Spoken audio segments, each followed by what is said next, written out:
नमस्कार मेरे प्यारे साथियों, स्वागत है आपका गोल्डन चांद 003 में। और आप कैसे हैं? उम्मीद करता हूँ मस्त होंगे, जबरदस्त होंगे। और टाइम वेस्ट नहीं करते हुए हम अपने टॉपिक के आगे बढ़ते हैं। हमारा टॉपिक ये चल रहा था परमाणु संरचना, जो कि हमने परमाणु संरचना में काफ़ी चीज़ पढ़ ली थी। परमाणु संरचना में क्या क्या पढ़ा था मैंने पिछली बार वीडियो में कराया था, अगर आपने देखी हो, कि परमाणु भार के बारे में बताया था, परमाणु क्रमांक के बारे में बताया था, ठीक है। और हमने इलेक्ट्रॉन प्रोटॉन के बारे में पढ़ा था, यानी नाभिक में क्या क्या होता है ये पढ़ा था। इलेक्ट्रॉन चक्कर लगाते, प्रोटॉन नाभिक में होता है, न्यूट्रॉन नाभिक में होता है। इसे न्यूक्लियस और इसके पाए जाने वाले इलेक्ट्रॉन को न्यूक्लियन कहते हैं, ये पढ़ लिया था। और हमें पढ़ना क्या है, आज का हमारा टॉपिक क्या है कि परमाणु सम इलेक्ट्रॉनिक क्या होते हैं और समस्थानिक क्या होते हैं, सम क्रमांक क्या होते हैं। हम ऐसी चीजें पढ़ेंगे, मतलब कि मान लो इसे किससे डिनोट करते हैं, ए से। ये मैं पिछली वीडियो में बता दिया था। इसे डिनोट किससे करते हैं, जैसे जेड से लिखते हैं, इसका कोड है। कोड तो कुछ भी हो सकता है, पर हमें पढ़ना क्या है, पढ़ना में ये है, मान लो परमाणु भार समान भी तो हो सकते हैं, परमाणु भार समान भी हो सकते हैं। यानी परमाणु भार यहाँ मान लो 5 है तो 5 भी हो सकते हैं। तो हम इसे क्या कहेंगे, मान लो परमाणु क्रमांक जेड जेड समान हो, मान लो यहाँ 10 है तो यहाँ पे भी 10 हो सकता है। और इलेक्ट्रॉन प्रोटोनों की संख्या समान होगी तो इसे क्या कहेंगे हम, प्रोटोनों की संख्या मान लो 5 है, कुछ भी मान लो, तो ये भी 5 होगी, तो हम इसे क्या कहेंगे, इलेक्ट्रॉन भी समान हो सकते हैं, न्यूट्रॉन में भी समान हो सकते हैं, तो हम इसे कहेंगे क्या। तो हमारा आज का टॉपिक यही है। और यहाँ से आप ये इतना विश्वास करके चलना कि यहाँ से एक क्वेश्चन पूछता है, इस टॉपिक से 1 नंबर का पूछता है। तो हमें इस टॉपिक को छोड़ना नहीं है, बहुत ध्यान से समझना है कि पेपर में पूछेगा एक क्वेश्चन कि आइसोबार क्या होता है, सम इलेक्ट्रॉनिक क्या होता है, सम आइसोटॉप्स क्या होता है, सम स्थानिक क्या होता है, सम भारिक क्या होता है, ठीक है। तो हमें इन चीजों के बारे में पढ़ना है, ठीक है। और तो आप पहले हेडिंग लगाना सम इलेक्ट्रॉनिक। तो पहला टॉपिक क्या है हमारा, सम इलेक्ट्रॉनिक। तो पहले लिखना सम इलेक्ट्रॉनिक।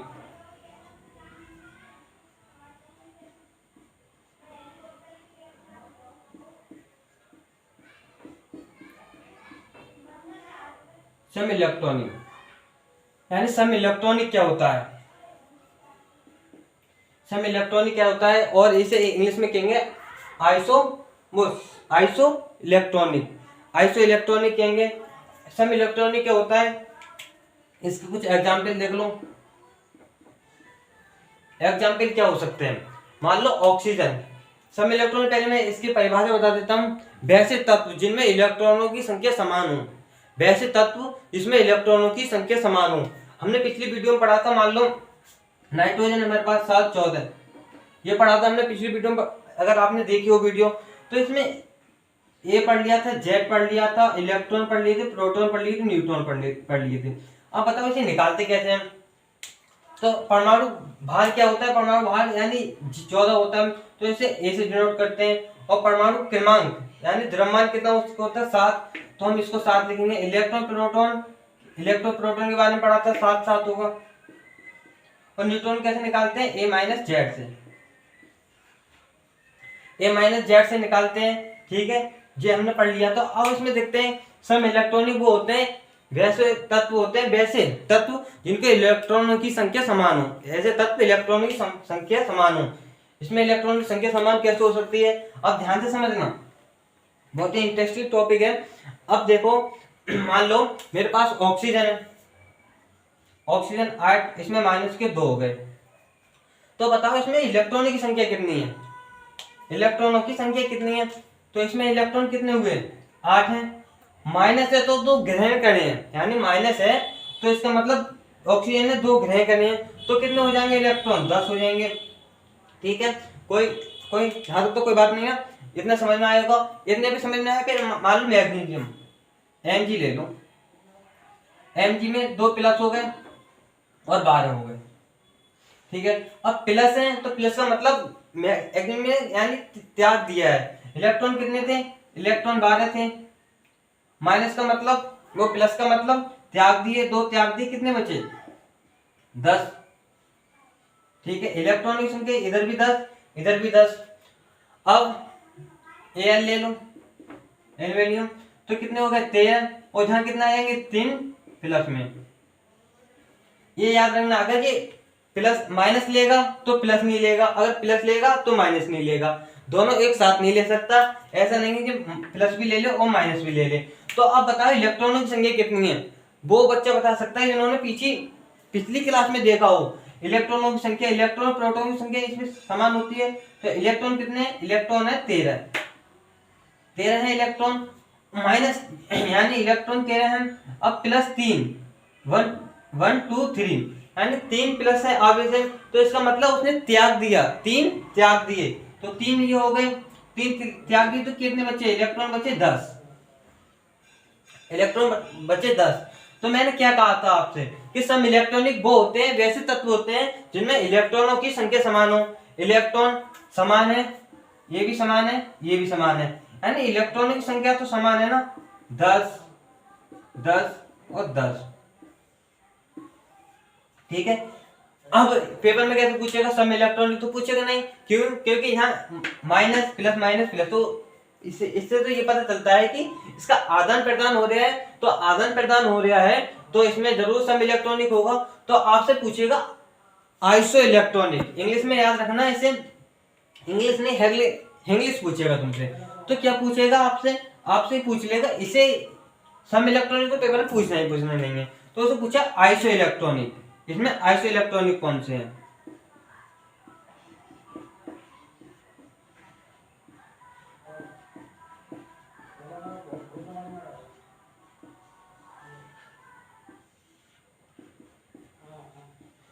आइसो इलेक्ट्रॉनिक, ठीक है, तो ये याद रखना कि आपसे सम इलेक्ट्रॉनिक नहीं पूछेगा, आपसे पूछेगा आइसो इलेक्ट्रॉनिक क्या होता है। ठीक है, इतना समझ में आया, इसमें इलेक्ट्रॉनों की संख्या समान हो, यानी अगर किसी में माइनस प्लस का चक्कर चल रहा है तो वो सम इलेक्ट्रॉनिक होगा, यानी आइसो इलेक्ट्रॉनिक होगा। इतना आपकी समझ में आया, ठीक है, जितना आप नोट करो, सब समझ में आया। अब दूसरा टॉपिक है हमारा आइसोबार। दूसरा टॉपिक क्या है, आइसोबार, इतना नोट कर लो, अब मैं से साफ कर दे रहा हूं।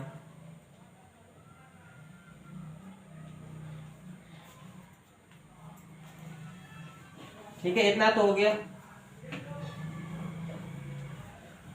अब हमने पिछली वीडियो में पढ़ा था कि अब यानी आपने इतने तो पता होगा कि आर्गन है, ठीक है, आर्गन 18 40 हो गया, तो ये क्या हो गया, भार है ना जी, भार है। इसमें क्या होगा, इसमें इलेक्ट्रॉनों की संख्या इसमें वैसे तत्व जिनमें भारों की संख्या समान हो, वैसे तत्व जिसमें भार की संख्या समान हो तो क्या कहलाएगा, समभारिक।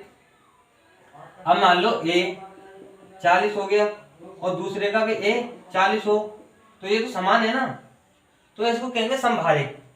यानी कार्बन मान लो 20 40, तो यहाँ कितने A कितना है, यहाँ 40 और इधर भी 40 है, तो क्या हो गया, समभारिक ही तो हो गया। तो एक तो मैंने बेसिक समझाया, अब हेडिंग लगाना समभारिक, समभारिक।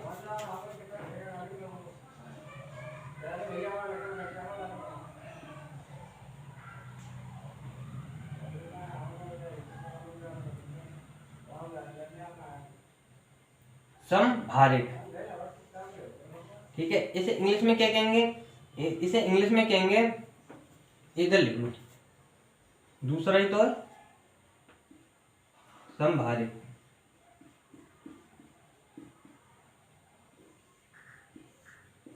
ठीक है, इसे इंग्लिश में कहेंगे आइसोबार,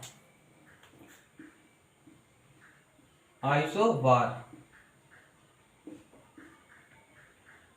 इंग्लिश में पूछेगा आपसे आइसोबार, ठीक है, रेड कलर दिख नहीं रहा होगा शायद, इसे नहीं लिखेंगे। तो आप देखो बार का मतलब क्या होता है, आपने मैथ में पढ़ा होगा बार कि कोई संख्या मान लो ऐसे बार बार रिपीट हो रही है, तो हमें कैसे लिख देते हैं कि 7 बार ऐसे हो रही है, मान लो ऐसे तो 7 बार, यानी कोई भी A है, A बार बार रिपीट हो रहा है तो A बार, ऐसे लिखते हैं मैथ में, है।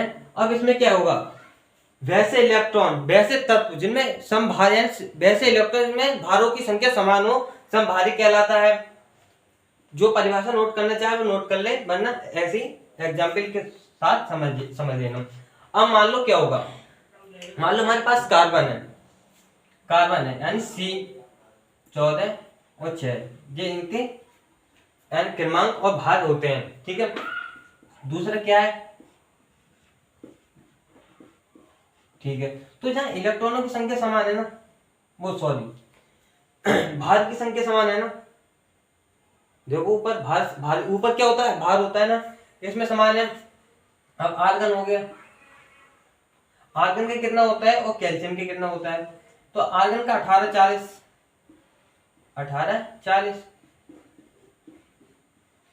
और कैल्शियम का 20-40 होता है ना।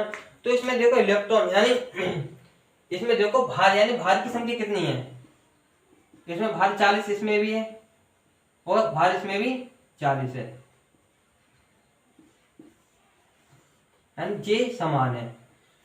तो इसे क्या कहेंगे, आइसोबार, आइसोबार, आइसोबार कहेंगे।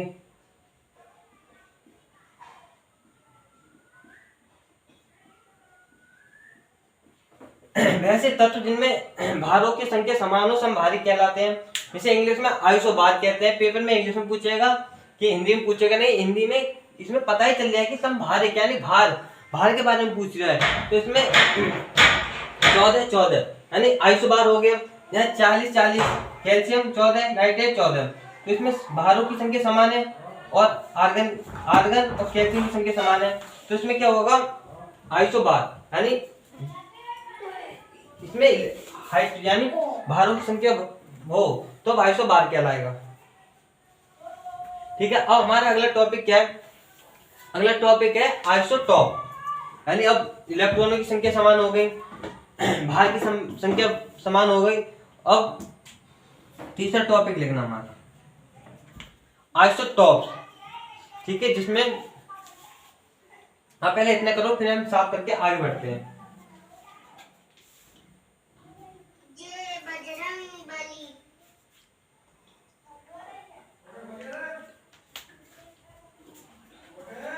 समस्थानिक,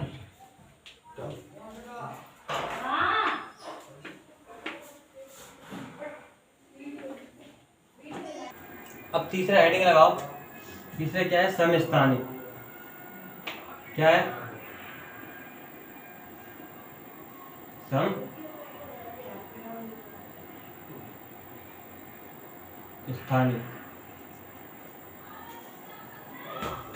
समस्थानिक, इसे इंग्लिश में आइसोटॉप्स कहते हैं, आइसोटॉप्स लिखेंगे,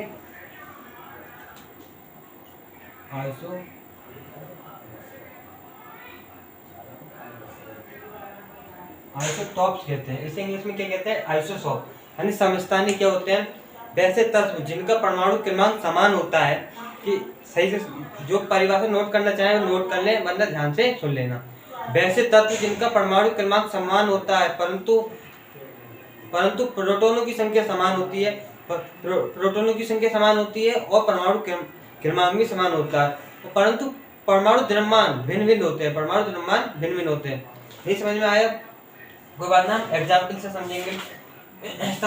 समस्थानिक मैंने बताया था कि कोई यूरेनियम मान लो 92 235, ठीक है, तो ये क्या है, परमाणु भार, ये तो परमाणु भार मैंने पिछली वीडियो में बता दिया था, ठीक है।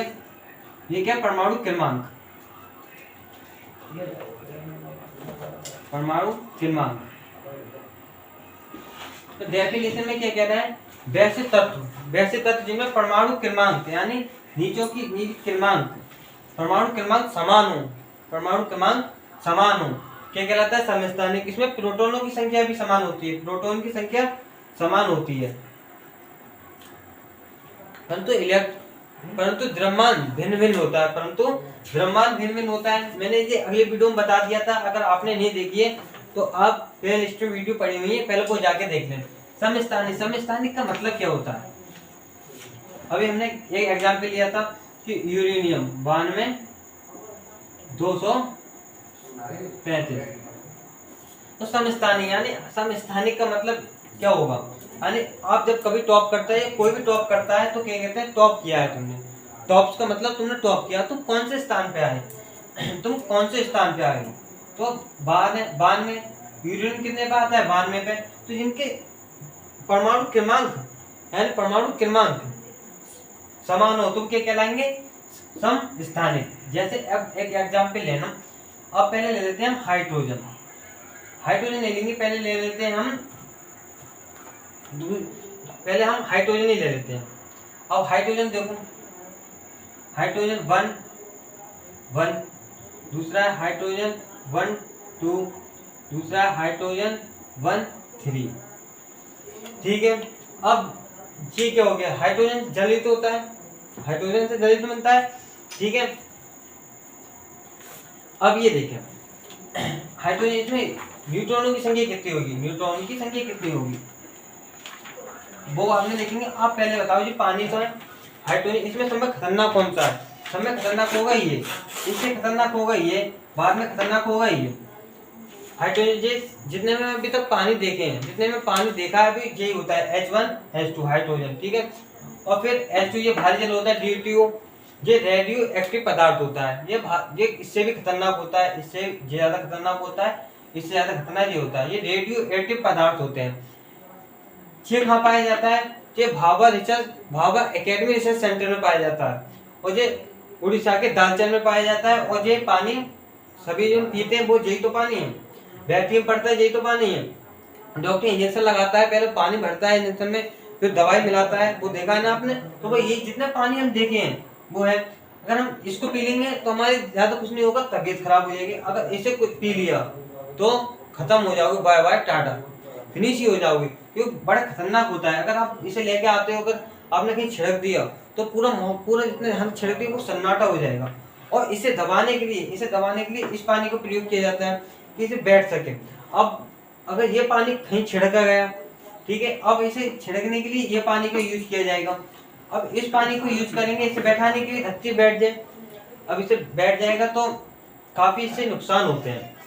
वहाँ जो खेती होगी, आलू की खेती हुई, अगर आलू जो खेती होने के बाद जो खाते हैं तो वो भी खत्म हो जाएंगे, तो इससे काफी नुकसान होता है। इससे क्या कहते हैं, इसे प्लूटोनियम, ट्यूटेनियम और टाइटेनियम कहते हैं। ठीक है, इसे क्या कहते हैं, तो इसे कहेंगे प्रोटेनियम।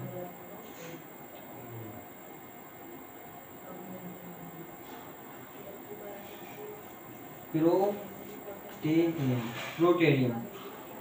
प्रोटेनियम, इसे क्या कहेंगे, प्रोटेनियम। इसे ड्यूटेरियम,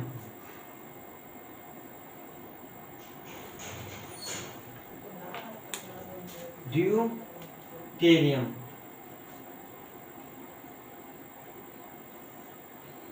इसे क्या कहेंगे, टाइटेनियम,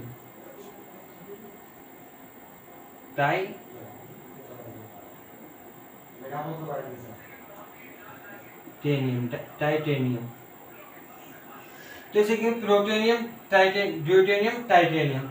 इसमें इलेक्ट्रॉनिक संख्या कितनी होगी, इलेक्ट्रॉनिक की संख्या आपको पता है A-Z से निकलता है, 0 होगी। इसमें इलेक्ट्रॉनिक संख्या कितनी होगी, इसमें इलेक्ट्रॉनिक संख्या 1 होगी। और इसमें न्यूट्रॉनिक की संख्या कितनी होगी, 2 होगी। इसमें 2, इसमें 1, इसमें 0। तो ऐसा तत्व जिसमें न्यूट्रॉन की संख्या 0 होती है कि हाइड्रोजन होता है, कहलाता है, क्या कहलाता है, हाइड्रोजन। ठीक है, इसे क्या कहेंगे, प्रोटोनियम, ड्यूटेनियम और टाइटेनियम। अब आप एक बात देखो, समस्थानिक है ना, तो इसमें देखो ये इनके स्थान सामान्य तो हैं, तो इसे क्या कहेंगे, आइसोटॉप। इंग्लिश में पूछेगा पेपर में, आइसोटॉप्स। ठीक है, आइसोटॉप। दूसरा एग्जाम्पल ले लो,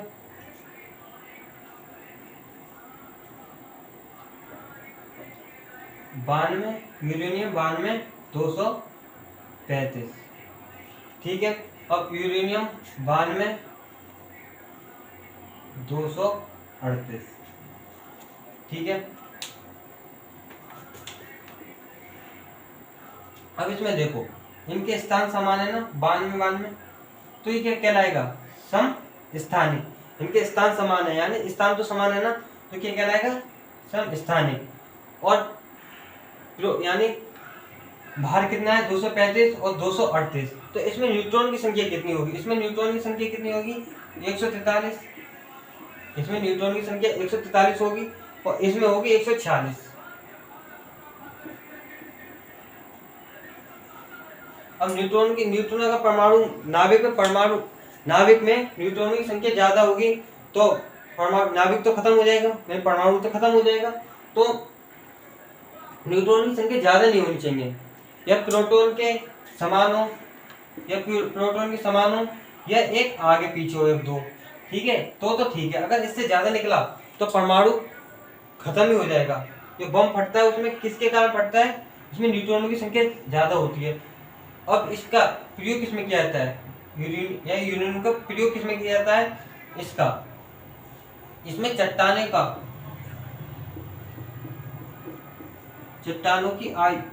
की आयु के लिए, चट्टानों की आयु प्राप्त करने के लिए यूरेनियम का प्रयोग किया जाता है, चट्टानों की आयु प्राप्त करने के लिए। कि चट्टानें कब की बनी हुई हैं, तो यूरेनियम का प्रयोग किया जाता है। एक एग्जाम्पल और देख लो, एक हो जाएगा कार्बन 12 6 और कार्बन 6 14। तो इसमें देखो क्या, इसमें इनकी संख्या समस्थान, इनका स्थान तो समान है ना, इसे क्या कहेंगे, परमाणु क्रमांक, इधर नहीं दिख रहा होगा शायद, परमाणु क्रमांक, ठीक है। तो इनमें देखो सबसे खतरनाक कौन सा है, सबसे खतरनाक ये है ना,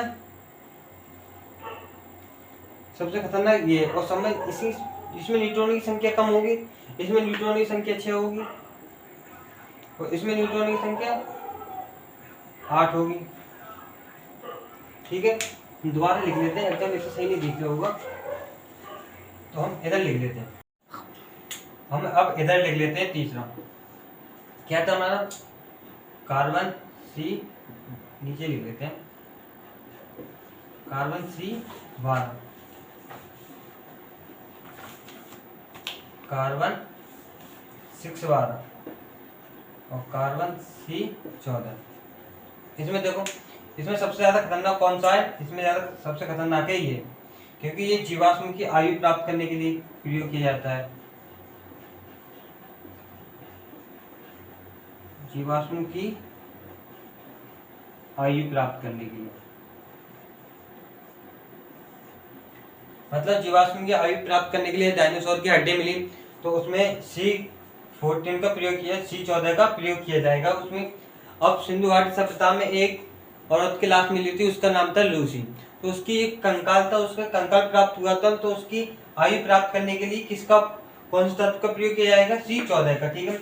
ये C12 का हम अब खुद प्रयोग करते हैं, ये ज्यादा खतरनाक नहीं है।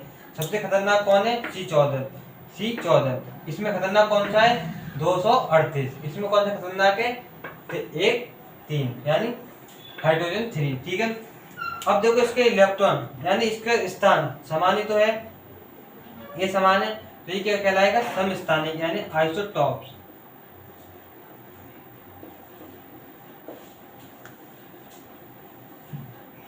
ये कहलाएगा आइसोटॉप्स, ठीक है। C12 के 3 एग्जाम्पल बता दिए थे। समस्थानिक क्या होते हैं, समस्थानिक वे होते हैं जिसमें परमाणु क्रमांक समान हो, जैसे हमने एग्जाम्पल लिया था, ये एग्जाम्पल लिया था हाइड्रोजन 1, इसे प्लूटोनियम, ड्यूटेनियम और टाइटेनियम कहते हैं। इसमें न्यूट्रॉनों की संख्या 0, इसमें 1 और इसमें 2, ठीक है। इसे आवारा कण भी कहते, इसे आवारा तत्व भी कहते हैं, आवारा तत्व, हाइड्रोजन को आवारा तत्व भी कहते हैं। यूरेनियम का प्रयोग कब किया जाता है, यूरेनियम का प्रयोग किया जाता है चट्टानों का प्रयोग करने के लिए,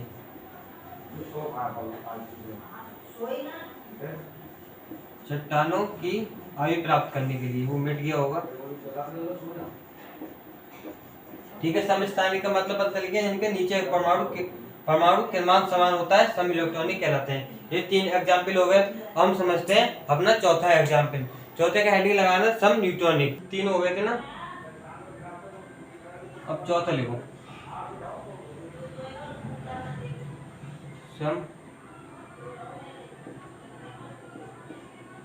सम न्यूट्रॉनिक।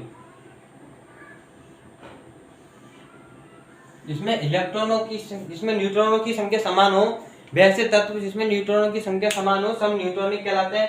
इसे इंग्लिश में कहेंगे आइसोटॉन्स। इसे क्या कहेंगे? आइसोटॉन्स। आइसोटॉन्स।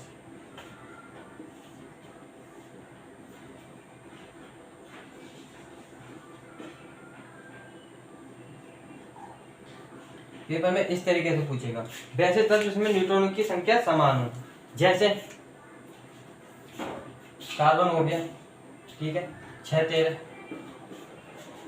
पहला एग्जाम्पल, ठीक है, और नाइट्रेट हो गया 7 14। इसमें आप मुझे बताओ ए क्या है, ए कितना होगा ये आप बताएंगे, जेड कितना होगा ये आप बताएंगे, इलेक्ट्रॉन कितने होंगे आप ये बताएंगे, प्रोटॉन कितने होंगे ये आप बताएंगे, और न्यूट्रॉन कितने होंगे, न्यूट्रॉन कितने होंगे आप बताओ इसमें, ठीक है। ये आप बताना, सिर्फ मैं न्यूट्रॉन बता दे रहा हूँ। वैसे तक इसमें न्यूट्रॉनों की संख्या समान हो, जैसे इसमें न्यूट्रॉनों की संख्या ए माइनस जेड, ए माइनस जेड, ये है हो गया ए और ये हो गया जेड। ये क्या है ए, ये क्या है जेड, ठीक है। इसमें न्यूट्रॉन की संख्या कैसे निकलेगी? तो इसमें न्यूट्रॉन की संख्या 7 आएगी, इसकी और इसकी कितनी आएगी, इसकी भी 7 आएगी। यानी वैसे तत्व जिसमें न्यूट्रॉनों की संख्या समान हो, न्यूट्रॉनों की संख्या समान हो, तो क्या कहलाते हैं? सम न्यूट्रॉनिक, यानी आइसोटॉन्स, ठीक है। तो इसमें आइसोटॉन्स कहलाएंगे न्यूट्रॉनों की संख्या समान हो। ये मीटर साफ कर देते हैं। अब दूसरा एग्जाम्पल लो। दूसरा एग्जाम्पल क्या होगा? चलो कितना हो गया, और ऑक्सीजन 8 16। इसमें न्यूट्रॉनों की संख्या देखो इलेक्ट्रॉन आदान प्रदान नहीं हो रहा है तो सम इलेक्ट्रॉनिक तो होगा नहीं, और सम भारिक भी नहीं होगा, और सम स्थानिक भी नहीं होगा, सम स्थानिक भी नहीं होगा और सम भारिक भी नहीं होगा। तो न्यूट्रॉन निकालो, न्यूट्रॉन की संख्या कितनी आएगी इसमें? इसकी तो 8 आ जाएगी, और इसकी भी 8 आएगी, तो इसकी भी 8 आ जाएगी। तो इसमें न्यूट्रॉन संख्या समान है। एक एग्जाम्पल और देख लो, तो 2 से क्लियर करते हैं फिर हम आगे बढ़ेंगे। देख लो, फास्फोरस देख लो, फास्फोरस 15 31, सल्फ्यूरियम 32 16। इसमें न्यूट्रॉनों की संख्या देखो 16 होगी दोनों की, इसकी भी 16 और इसकी भी 16, ठीक है। तो इसमें यानी वैसे तत्व जिनमें न्यूट्रॉनों की संख्या समान हो, कितना आ गया 7 7, ठीक है। यानी 14 में से 6 घटाएंगे तो 8, 16 में से 8 घटाएंगे तो 8, यानी न्यूट्रॉनों की संख्या समान है ना, न्यूट्रॉनों की संख्या समान है। यानी ए कितना है, इधर लिख लेते हैं, ए कितना है 14 है, जेड कितना है 6 है, इलेक्ट्रॉन कितने हैं 6 है, प्रोटॉन कितने हैं 6 है, ठीक है, और न्यूट्रॉन कितने हैं 8 है। ये निकालना सिखाया था, ठीक है। इसका भी यही होगा, ये ए हो गया और ये जेड हो गया, ये इलेक्ट्रॉन और प्रोटॉन की संख्या समान हो गई, ठीक है। न्यूट्रॉन ये आ गया, यानी वैसे तत्व जिसमें न्यूट्रॉनों की संख्या समान हो तो क्या कहलाएंगे? आइसोटॉन्स। इसे आइसोटॉन्स कहेंगे। इतना समझ लिया ना, इसमें अभी तक किसी को कोई डाउट नहीं होगा, ठीक है। इतना देखो, फिर हम साफ करते हैं, आगे बढ़ते हैं।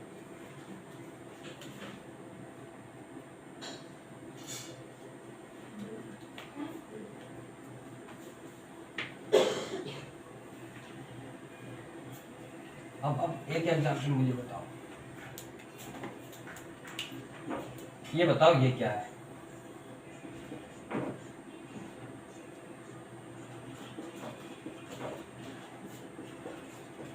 हीलियम।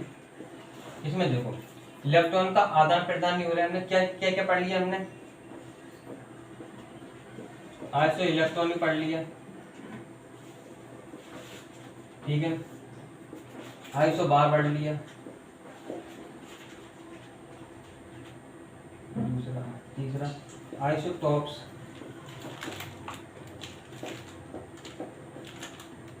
और चौथा आइसोटॉन, आइसोटॉन। ये हमने 4 चीजें पढ़ ली थी। तो अब देखो इसमें यानी इलेक्ट्रॉन का आदान प्रदान नहीं हो रहा है तो सम इलेक्ट्रॉन तो होगा नहीं, ठीक है। इसका भार भी समान नहीं है, इसका भार भी समान नहीं है, समान है क्या, तो इससे आइसो बार भी नहीं होगा, और इसका सम स्थानिक भी समान नहीं है तो आइसोटॉन्स भी नहीं होगा, आइसोटॉप्स भी नहीं होगा। अब न्यूट्रॉन की संख्या इसमें 0 है और इसमें 4 में 2 गए तो 2 है, तो ये समान नहीं है। तो ये क्या हो गया, ये कुछ भी नहीं है। ऑप्शन में ये नहीं कि तो कुछ भी लगा दो, ठीक है। दोबारा देखो, हाइड्रोजन 1 और 2 और हीलियम 4, इसमें बताओ क्या है। अब इसमें देखो भार तो समान है नहीं, तो समभारिक तो होगा नहीं और समस्थानिक भी नहीं होगा। इलेक्ट्रॉन का आदान प्रदान नहीं होगा तो सम इलेक्ट्रॉनिक भी नहीं होगा, तो क्या होगा, 2 में से 1 गया तो न्यूट्रॉन की संख्या 1 आ गई और जहाँ आ गई 2, तो ये भी समान नहीं है। तो सम आइसोटॉन्स भी नहीं हुआ, आइसोटॉप्स भी नहीं हुआ, आइसोबार नहीं हुआ, आइसो इलेक्ट्रॉनिक नहीं हुआ, ठीक है। अब बताना क्या होगा, 3 4। अब बताओ इसमें क्या होगा ये। अब न्यूट्रॉनों की संख्या देखो, पहले हम भार यानी भार देख लेते हैं, कितना समान है नहीं, 3 है या 4 है, समान नहीं है, 2 है या 1 है, समस्थानिक भी नहीं होगा, इलेक्ट्रॉनिक भी नहीं होगा क्योंकि इलेक्ट्रॉनिक संख्या समान नहीं है, ठीक है। अब देखो 3 में से 1 गया 2 बचा, न्यूट्रॉन कितने आ गए, 2 आ गए, 4 में 2 गया कितने बचा, 2 आ गए, तो ये क्या हो गया, आइसोटॉन्स हो गया, आइसोटॉन्स, ठीक है। इतना तो आपको समझ में आया होगा, उम्मीद करता हूँ इतना समझ में आया होगा। पर एक चीज और होगी हमारी, ये देखना, मैंने ये बताया था 1 1 1 2 और 1 3, इसमें न्यूट्रॉनों की संख्या 0 आ गई, इसमें कितनी आ गई 1, इसमें 2। तो वैसे एक ऐसा तत्व है जिसमें हाइड्रोजन, जिसमें न्यूट्रॉनों की संख्या 0, और इसकी परमाणु संरचना कैसे बनेगी देखो, प्रोटॉन 1 है, न्यूट्रॉन है ही नहीं 0 है, न्यूट्रॉन है ही नहीं 0 है, तो इलेक्ट्रॉन कितना है, इलेक्ट्रॉन भी 1 है, इलेक्ट्रॉन भी 1 है, इसलिए इसे आवारक कण, आवारक तत्व कहते हैं, और इलेक्ट्रॉन को आवारक कण, आवारक कण कहते हैं। इलेक्ट्रॉन कहीं भी चला जाएगा, अगर इसे निम्न कक्षा से एनर्जी मिल जाए तो उच्च कक्षा में चला जाएगा, ठीक है। तो इसे आवारक कण कहते हैं और इसे आवारक तत्व कहते हैं। आवारक तत्व किसे कहते हैं, हाइड्रोजन को, और आवारक कण इलेक्ट्रॉन को। इसमें कितनी है, इसकी देख लो, इसमें न्यूट्रॉन 2 में से, इसमें न्यूट्रॉन 1 है, इसमें प्रोटॉन है, और कण यानी इलेक्ट्रॉन कितने हैं, इलेक्ट्रॉन भी 1 है, ठीक है। ये होगी इनकी संरचना। तो हमने काफी चीज पढ़ ली थी, इसमें 4 चीज पढ़ी थी, इसमें पेपर में से एक पूछता है, इसमें रिवीजन कर लेते हैं फिर आगे हम खत्म करते हैं। अगर इसमें इलेक्ट्रॉनों का आदान प्रदान हो रहा हो तो क्या कहलाएगा, तो कहलाएगा सम इलेक्ट्रॉनिक, और जिसके परमाणु संख्या समान हो, 14 14 कोई भी तत्व हो सकता है, तो सम भारी कहलाएगा, जिसकी संख्या नीचे समान हो सम भारी कहलाएगा। तो इतने हमने समझ लिया, सिर्फ क्वेश्चन पूछता है। तो हम मिलते हैं नेक्स्ट वीडियो में, अभी तक के लिए इतना ही। जय हिंद, जय भारत।